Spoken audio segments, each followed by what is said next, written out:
A plane on its way to Boston had to turn around after hitting a bird just minutes after takeoff. Passengers were understandably frightened as that plane turned back toward Buffalo.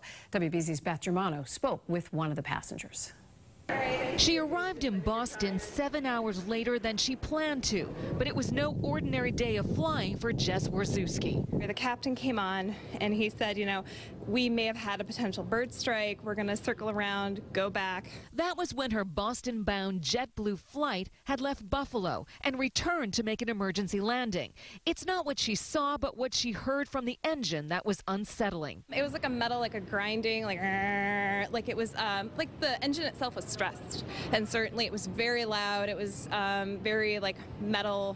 And it was coming from that side, the pilot side of the plane. She snapped this picture of the engine that was just 2 rows ahead of her. The plane met by emergency responders back in Buffalo, and she knew the flight was canceled. They definitively said that the blade was cracked. This was after like roughly a 10-minute inspection. So they said the engine blade was cracked and that we were going to need to disembark. That's when she phoned her mother, who remembered the catastrophic bird strike that's infamously called the Miracle on the Hudson, even if her experience was a little less harrowing. She goes, Jess, you basically had a Sully on board. You realize that, right? Like he was able to get you back. JetBlue says the pilot turned around out of an abundance of caution. And based on what this passenger heard, she says it had to be the right decision. I'm not obviously an engine mechanic or anything like that, but certainly I trust that they made the right decision. And certainly with all of our lives on board, it was absolutely prudent.